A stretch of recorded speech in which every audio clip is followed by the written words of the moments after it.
Some features found on the Sentinel CHHC-4 remote sensor are a photocell to allow your unit to differentiate between day and nighttime.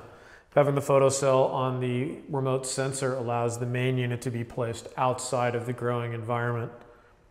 A sensor active LED lets you know you're receiving power, and the daytime LED lets you know that this unit is receiving enough light on the photocell to tell it it's daytime.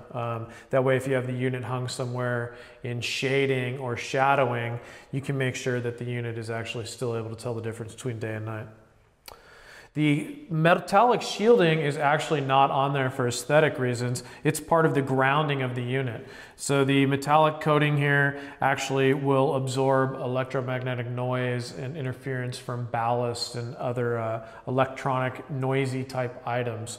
And then it grounds it out to eliminate interference with the unit and allow for more accurate readings.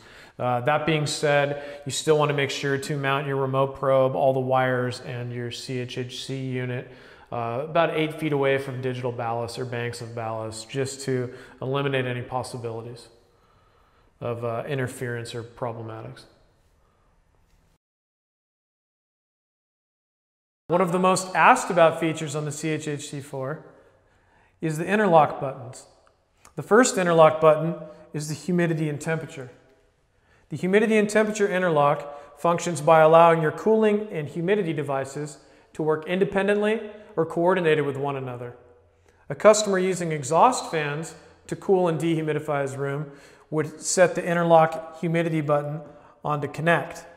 That would mean that either a cooling or humidity going out of value would activate the cooling device or your exhaust fan.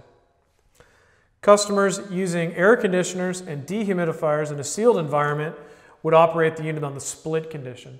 In split, cooling and humidity work independently of one another.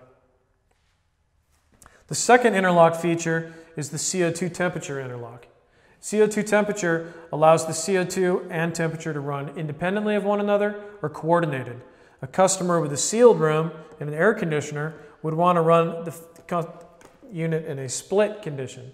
A split condition allows your cooling device to run and your CO2 device to run when necessary.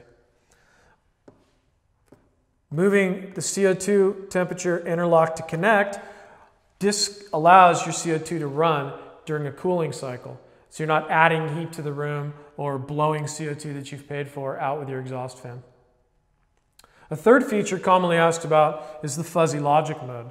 Fuzzy logic is to be used with CO2 regulators and compressed CO2 bottles. This allows for very tight controls of your grow room environment. Thank you for visiting us at the Sentinel Technical Channel. Feel free to contact us at growgps.com.